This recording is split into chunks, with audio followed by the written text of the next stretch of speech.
ಓಂ ಶ್ರೀ ಗುರುಭ್ಯೋ ನಮಃ. ಫ್ರೆಂಡ್ಸ್, ಎಲ್ಲರಿಗೂ ನಮಸ್ಕಾರ. ಪ್ರೀತಿಯ ಮಕರ ರಾಶಿಯ ಆತ್ಮೀಯ ಬಂಧುಗಳೇ, ದೇವರ ಕೃಪೆಯಿಂದ ನಿಮ್ಮ ಜೀವನದಲ್ಲಿ ಒಂದು ಅದ್ಭುತವಾದ ಸಮಯ ಅನ್ನೋದು ಆರಂಭ ಆಗ್ತಿದೆ. ಈ ಸಂದೇಶವನ್ನು ಸಂಪೂರ್ಣವಾಗಿ ಗಮನವಿಟ್ಟು ಕೇಳಿ, ಯಾಕೆಂದರೆ ಇಂದು ನಾನು ಹೇಳಲಿರುವ ವಿಷಯಗಳು ನಿಮ್ಮ ಮುಂದಿನ ದಿನಗಳ ಭಾಗ್ಯ, ಯಶಸ್ಸು ಮತ್ತು ಜೀವನದ ಮಹತ್ತರ ಬದಲಾವಣೆಗೆ ಸಂಬಂಧಿಸಿವೆ. ಕಳೆದ ಕೆಲವು ವರ್ಷಗಳಿಂದ ನೀವು ಅನುಭವಿಸಿದ ಕಷ್ಟಗಳು, ಅವಮಾನಗಳು, ಆರ್ಥಿಕ ತೊಂದರೆಗಳು ಮತ್ತು ಮಾನಸಿಕ ಒತ್ತಡಗಳು ಈಗ ನಿಧಾನವಾಗಿ ದೂರ ಆಗುವ ಸಮಯ ಬಂದಿದೆ.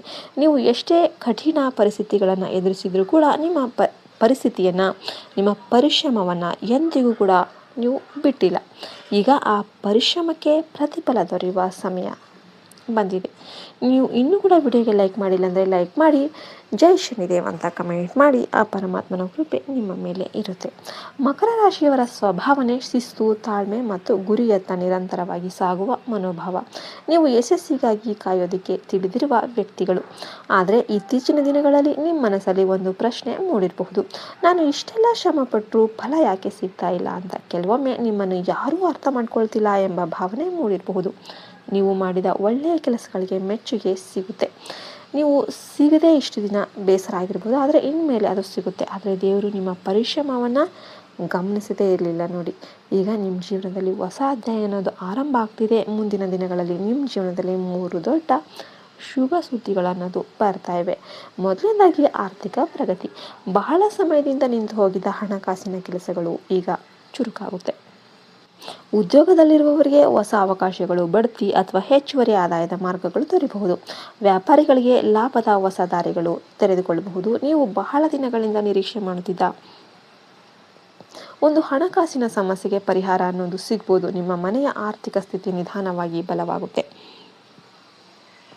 ಎರಡನೆಯ ಶುಭ ಸುದ್ದಿ ಕುಟುಂಬ ಮತ್ತು ಸಂಬಂಧಗಳಿಗೆ ಸಂಬಂಧಿಸಿದ್ದು. ನಿಮ್ಮ ಮನೆಯಲ್ಲಿದ್ದ ಒತ್ತಡ ಮತ್ತು ಅಸಮಾಧಾನ ಕಡಿಮೆಯಾಗುತ್ತೆ. ಕುಟುಂಬ ಸದಸ್ಯರೊಂದಿಗೆ ಉತ್ತಮ ಬಾಂಧವ್ಯ ಅನ್ನೋದು ನಿರ್ಮಾಣವಾಗುತ್ತೆ. ನಿಮ್ಮ ಮಾತಿಗೆ ಗೌರವ ಹೆಚ್ಚಾಗುತ್ತೆ. ಬಹಳ ದಿನಗಳಿಂದ ದೂರವಾಗಿದ್ದ ವ್ಯಕ್ತಿಯೊಬ್ಬರು ಮತ್ತೆ ನಿಮ್ಮ ಜೀವನಕ್ಕೆ ಮರಳುವ ಸಾಧ್ಯತೆ ಇದೆ. ಮನೆಯಲ್ಲಿ ಸಂತೋಷ ಮತ್ತು ನೆಮ್ಮದಿ ಹೆಚ್ಚಾಗುತ್ತೆ. ನಿಮ್ಮ ಕುಟುಂಬದ ಸದಸ್ಯರಿಂದ ಒಂದು ಶುಭ ಸುದ್ದಿ ಕೇಳುವ ಅವಕಾಶ ಕೂಡ ಬರುತ್ತೆ. ಮೂರನೆಯ ಶುಭ ಸುದ್ದಿ ಗೌರವ ಮತ್ತು ಅದೃಷ್ಟಕ್ಕೆ ಸಂಬಂಧಿಸಿದ್ದು. ನೀವು ಮಾಡಿದ ಪರಿಶ್ರಮಕ್ಕೆ ಈಗ ಸಮಾಜದಿಂದ ಮಾನ್ಯತೆ ಸಿಗುತ್ತೆ. ನಿಮ್ಮ ಬಗ್ಗೆ ಹಿಂದೆ ಅನುಮಾನ ಹೊಂದಿದ್ದವರು ನಿಮ್ಮ ಸಾಮರ್ಥ್ಯವನ್ನು ಒಪ್ಪಿಕೊಳ್ತಾರೆ. ನಿಮ್ಮ ಹೆಸರು ಮತ್ತು ಪ್ರತಿಷ್ಠೆ ಹೆಚ್ಚಾಗುತ್ತೆ. ನೀವು ಕೈಗೆತ್ತಿಕೊಳ್ಳುವ ಕೆಲಸಗಳಲ್ಲಿ ಯಶಸ್ಸನ್ನು ಕಾಣಬಹುದು. ಒಂದು ಹೊಸ ಅವಕಾಶ ನಿಮ್ಮ ಜೀವನದ ದಿಕ್ಕನ್ನೇ ಬದಲಾಯಿಸುವ ಸಾಧ್ಯತೆ ಇದೆ. ದೇವರು ನಿಮ್ಮ ಜೀವನದಲ್ಲಿ ಒಂದು ಹೊಸ ಬಾಗಿಲನ್ನು ತೆರೆಯೋದಕ್ಕೆ ಸಿದ್ಧ ಆಗಿದ್ದಾರೆ. ಆದರೆ ಮಕರ ರಾಶಿಯವರೇ, ಈ ಶುಭ ಸಮಯದಲ್ಲಿ 3 ತಪ್ಪುಗಳನ್ನು ಮಾತ್ರ ಮಾಡಬಾರ್ದು. ಮೊದಲನೇದು ನಿರಾಶೆ. ಯಾವುದೇ ಪರಿಸ್ಥಿತಿಯಲ್ಲೂ ನಿಮ್ಮ ಮೇಲೆ ನಂಬಿಕೆಯನ್ನು ಕಳೆದುಕೊಳ್ಬೇಡಿ. ಎರಡನೆಯದು ಅತಿಯಾದ ಚಿಂತೆ. ಆಗಬೇಕಾದದ್ದು ಸರಿಯಾದ ಸಮಯದಲ್ಲಿ ಆಗುತ್ತೆ ಅಂತ ನಂಬಿಕೆ ಇರಲಿ. ಮೂರನೆಯದು ನಿಮ್ಮ ಯೋಜನೆಗಳನ್ನು, ಪ್ಲ್ಯಾನ್ಗಳನ್ನು ಎಲ್ಲರೊಂದಿಗೆ ಕೂಡ ಹಂಚಿಕೊಳ್ಳೋದು. ನಿಮ್ಮ ಯಶಸ್ಸಿನ ದಾರಿಯಲ್ಲಿ ಕೆಲವರು ಅಡ್ಡಿಯಾಗಿ ಬರಬಹುದು.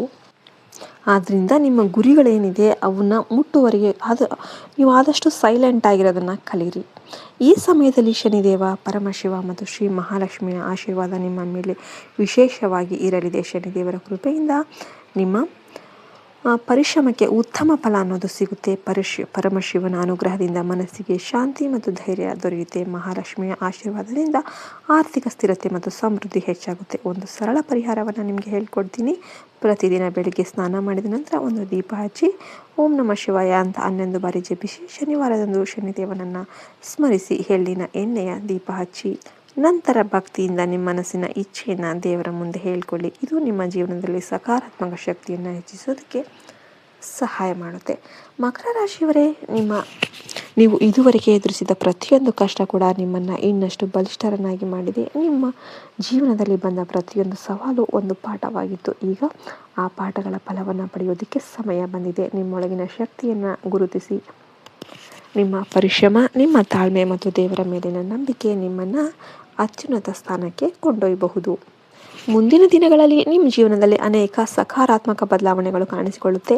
ನಿಮ್ಮ ಅದೃಷ್ಟದ ಚಕ್ರ ಈಗ ವೇಗವಾಗಿ ತಿರುಗೋದಕ್ಕೆ ಆರಂಭಿಸಿದೆ. ನಿಮ್ಮ ಮನಸ್ಸಲ್ಲಿ ಧೈರ್ಯ, ಹೃದಯದಲ್ಲಿ ವಿಶ್ವಾಸ ಮತ್ತು ದೇವರ ಮೇಲೆ ಭಕ್ತಿ ಇರಲಿ. ನೀವು ಬಯಸಿದ ಗುರಿಗಳು ಒಂದೊಂದಾಗಿ ನಿಮ್ಮ ಕೈಗೆ ಸಿಗುವ ಸಮಯ ಹತ್ತಿರ ಬಂದಿದೆ.